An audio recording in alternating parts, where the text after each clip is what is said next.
Hello friends, I am Aprati. Welcome back to our channel plants space. ये है मधुमालती का plant जिसमें साइड में से इसमें बेबी प्लांट्स बनने लगे हैं और इन बेबी प्लांट से आप किसी भी प्लांट में नए पौधे तैयार कर सकते हैं। यानी एक तरह से प्रोपेगेशन आप इन्हीं बेबी प्लांट से कर सकते हैं। कुछ सीड से, कुछ कटिंग से ग्रो होते हैं, लेकिन बेबी प्लांट से भी प्लांट्स तैयार किए जा सकते हैं।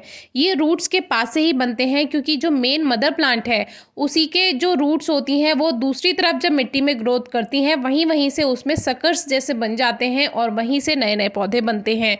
वैसे तो बेबी प्लांट्स मदर प्लांट्स की रूट्स से ही बनते हैं, लेकिन एक टाइम पर जाकर इसमें अपनी रूट्स भी डेवलप हो जाती हैं। तो इस तरह से आप इनको बाहर निकाल कर ग्रो कर लीजिए।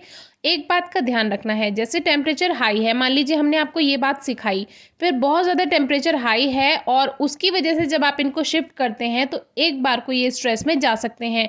क्योंकि नॉर्मली हम आपको बताते हैं कि रूट्स के साथ थोड़ी मिट्टी भी आनी चाहिए, लेकिन ये जो बेबी प्लांट्स होते हैं जब हम इनको बाहर निकालते हैं तो ये मदर प्लांट से जुड़े हुए होते हैं उनकी रूट से, और जब हम इसको बाहर निकालते हैं तो वो सारी मिट्टी झड़ जाती है। उनका जो मेन रूट बॉल है इतना हेल्दी नहीं होता कि उसके साथ मिट्टी भी बंध कर आए ज़मीन से।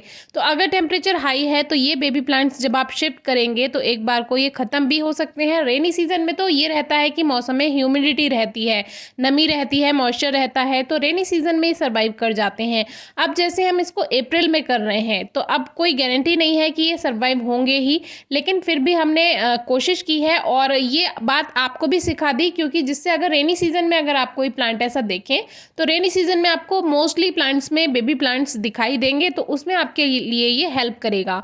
तो चीज़ का पता होना चाहिए कि उसकी प्रोसेस क्या है। अब देखिए मदर प्लांट की रूट से टूटा हुआ है जो ये वाइट वाइट पोर्शन आपको दिख रहा है, लेकिन साइड में इसकी दो रूट्स जो हैं वो अपनी इसने डेवलप कर ली, यानी कि अब ये अपने आप में एक पौधा बनकर तैयार हो गया। तो अभी हमारे यहाँ काफ़ी गर्माहट है मौसम में और ये काम आपको शाम को करना चाहिए, क्योंकि अगर आप सुबह को करते हैं तो सुबह को तो और भी ज़्यादा गर्मी रहती है। तो मोस्टली काम आप गार्डनिंग के शाम को ही कीजिए तो आपको ज़्यादा अच्छा रिजल्ट मिलेगा। अब देखिए ये वाला जो प्लांट निकल कर आया, मैंने सोचा भी नहीं था इसकी रूट्स इतनी ज़्यादा बड़ी थी। तो कैसे भी हो सकता है, रूट्स छोटी भी आ सकती हैं, बड़ी भी आ सकती हैं और रूट्स टूट भी सकती हैं। जैसे कि ये वाला जब हमने प्लांट बाहर निकाला तो इसकी रूट्स टूट गई, तो वो प्लांट एक बार को सरवाइव नहीं करेगा क्योंकि उसकी मेन रूट्स तो है ही नहीं।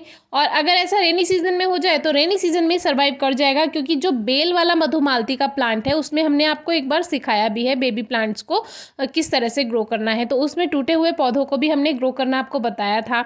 और ये जो है ये मधुमालती ड्वार्फ वैरायटी है जो कि छोटा पौधा रहता है, यानी कि ये बेल नहीं बनती है, ये मधुमालती का प्लांट रहेगा। तो ये रंगून प्लांट आप कह सकते हैं और वो रंगून क्रीपर।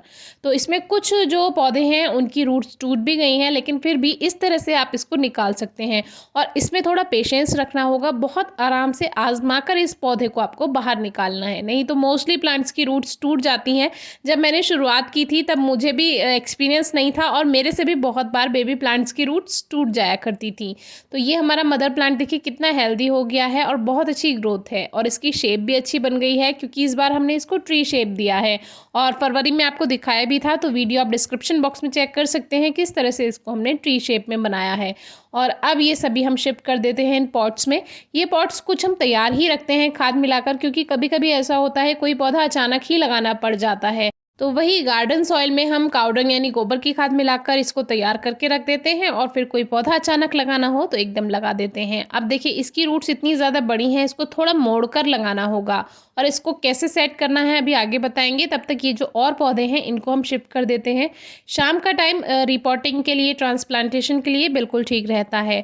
अब इसको कहीं छायादार जगह पर हम 4-5 दिन के लिए रख देंगे और फिर ऐसी जगह रखेंगे 4-5 दिन के बाद जहाँ हल्की धूप आए, यानी छन छन कर कहीं पेड़ों की छाँव हो या कोई साइड में। और फिर जब ये सेट हो जाएं तो लगभग आप 10 दिन के अंदर इनको धूप में शिफ्ट कर सकते हैं जहां आपके दूसरे प्लांट्स हैं। अब देखिए क्लिप जैसा हमने बना लिया एक सूखी हुई टहनी को तोड़कर वी शेप में और इसको इस तरह से फंसा दिया, क्योंकि ये बार बार प्लांट ऊपर की तरफ आ रहा था। तो अब ये यहाँ पे एक जगह सेट हो गया और अब मिट्टी से इसको ढक देंगे सही से और अब वाटरिंग कर देंगे और 4-5 दिन इसको धूप में नहीं रखेंगे, शेड में रखेंगे। अब देखते हैं ये सर्वाइव कर पाते हैं या नहीं, क्योंकि गर्मी बहुत ज़्यादा होने लगी है और ये मदर प्लांट है और ये बेबी प्लांट है। तो इस तरह से आप मधुमालती की प्रोपेगेशन बेबी प्लांट से भी ईजिली कर सकते हैं। वैसे ये कटिंग से भी ग्रो हो जाती है और सीड के बारे में भी हमने वीडियो बनाई थी, लेकिन सीड इसका इजीली मिल नहीं पाता। कोई क्वेरी हो तो पूछिएगा। Thank you.